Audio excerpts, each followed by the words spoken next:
Welcome back everyone to Delta Y. This week we'll be talking about the science of rocking motion and how it is able to improve sleep and memory. and a Play-Doh called Godot, made from graphene that is easy to shape and mold. Alright, well, I'm Grayson. This is Josh. And welcome to Delta Y.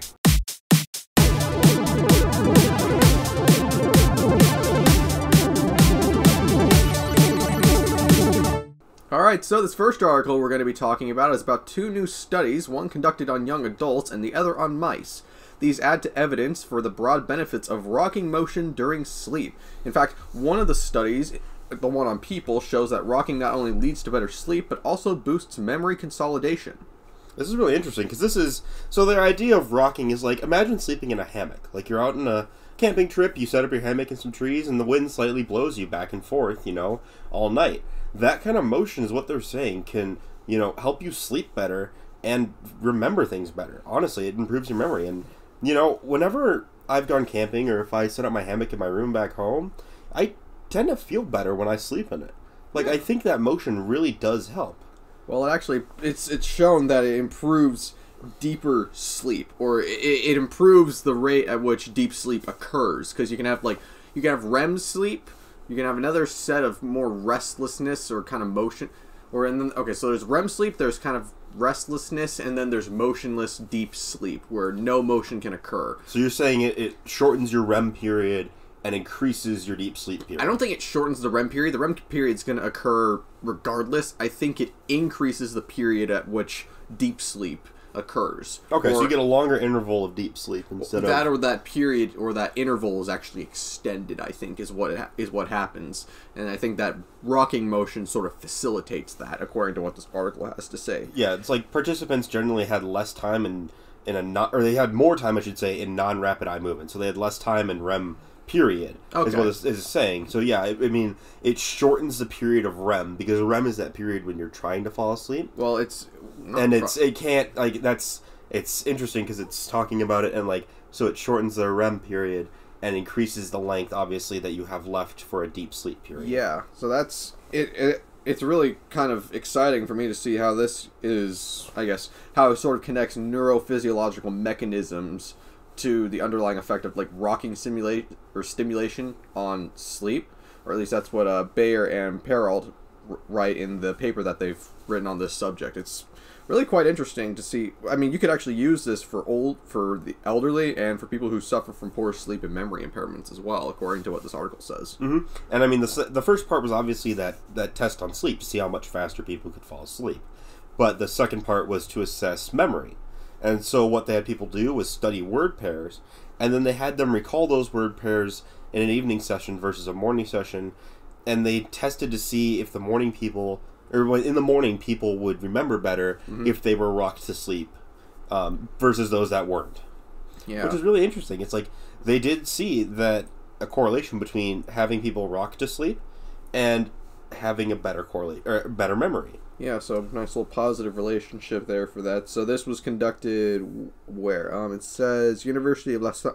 I think I'm pronouncing this wrong, but University of Lausanne, Switzerland, using commercial reciprocating shakers to rock the cages of mice as they slept. So that was obviously for the mice portion, not for the human aspect. I would love to see this sort of technology be used in consumer media or in a consumer medium, where we have just commercial rocking beds. I'm sure it exists. This is interesting because they suspected originally that this effect of rocking sleep was tied to a stimulation of the vestibular system, which is the sense of balance. And they found out that it was that technically, and it showed that when mice were rocking sleep, they didn't experience the unbeneficial effects of, what is this even? Otolithic organs. Yeah, otolithic organs. Now, I'm way out of my zone already with this. 1 sec, let me see where you're seeing that. Oh, about 2/3 down the page. So to explore this notion in the mouse, the researchers studied animals whose vestibular systems were disrupted by non-functioning otolithic organs found in their ear. I don't think that's something that's found in humans. Otolithic organs. That must not be. So that must be our inner ear, essentially? The vestibular system, it's almost like an XY. Well, it's our sense of balance. Oh yeah, because I mean, our sense of motion and balance. And it's actually, if you look at diagrams of the ear and it shows the vestibular system, it's actually really interesting because it's these little loops, almost in an X, Y, and Z plane. Yeah, I've seen them. It's really cool how our body evolved to have something like that in there. I kind of find that really fascinating. Yeah, but what's it's saying is that those organs are a little bit less. I mean, they're benefited essentially. It's like they're put to sleep a little better because they have a consistent, like, they have some motion, so they're not like consistently trying to figure out, what position am I in, what am I doing, like they're just focusing on this motion essentially. Basically a periodic motion that's easily predictable for the brain, so it's like, it doesn't even have to be periodic, I think, is what they're trying to get at here, is that it's possible that this motion, just any motion of a rock, your brain's going to focus on that instead of focusing on, like, how you're sleeping. So even if you're in an unperiodic, an aperiodic type of sleep, where you slow down or you speed up or you, like, it goes different ways, you're going to sleep a little bit better because your brain is focusing on that motion, which is, akin to the motion of when we were really young and we were, as babies, rocked to sleep. Yeah. And that's the idea here, is that, that part of our brain could still be helped. Like, we obviously grew up and then we stopped being rocked to sleep, but possibly being rocked to sleep could be the way that humans function best. Yeah. Well, we're definitely going to have to keep an eye on this one to see if there's... I'm actually really interested to see if there's going to be any consumer products that are going to be produced out of this research. But yeah, that's. I mean, I'd like to point out that hammocks exist, and hammocks exist, yes, but but that motion's eventually going to die off. Yeah, and I think probably even before you sleep. Well, I'd imagine that once you're past your REM sleep into your deep sleep, you'd be affected less by a rocking motion. So this could be meaning that between the point of when you lay down and when you hit deep sleep, so that point of REM sleep there, light sleep and then REM sleep, that's the point when this is most valuable. Which could be, that's, is that like an hour, I want to say, in humans? Okay, so a whole cycle is about an hour and 30 minutes. Yeah, so I mean, if you think about that, if you get a gentle rocking, if you get a breeze outside in the hammock, I mean, you're going to be rocking for, you can rock for hours in a hammock with no problem. I've done it. So, I mean, this is really cool to see, like, maybe they'll come out with something for, more compact, like the size of a bed. Yeah. That would, very gently maybe be on, like, some sort of bearing system where you could have a centralized, pod type thing that people sleep in, and it slowly rocks them, back and forth. But this is definitely something to watch to see, is this going to be a big thing in 2019 where people start having rocking beds? That'll be kind of like we had, all those memory foam mattresses come to be a big thing recently, and the weird purple mattresses with the hexagons. Yeah, kind of going in that sort of vein of a new kind of material or more. Exactly, but this would be a whole new innovation. Could we see this take off this year? As we obviously have some proof of it. Yeah. It could be a thing to watch out for. Kind of in the same vein as Purple's or their mattress Purple, how they use a new material. Josh, you want to start up on our next article about a new application for graphene, I hear? Absolutely. So, our next article is on something called Godo. This is from Northwestern University, and it's a team that turned graphene oxide into a soft, moldable, and kneadable dough that can be shaped and reshaped into freestanding three-dimensional structures. So, obviously, this isn't like pure graphene. This is a graphene oxide, which makes it, not quite as it's not exactly the same. So the number of uses, or at least the functionality of it, slightly decreased from regular graphene. Exactly, it's not as electrically conductive, and I mean it's not going to be as solid. But what they did is did a 1-to-1 ratio of water and graphene oxide. That's all they did, was just water. And what they found out is that this type of mixture had the ability to be formed like Play-Doh. And it was still electrically conductive, chemically stable, and mechanically solid. Interesting. So, like, it would be tough to mold it, but it's moldable. And obviously you can add more water into it to get a little bit softer of a dough.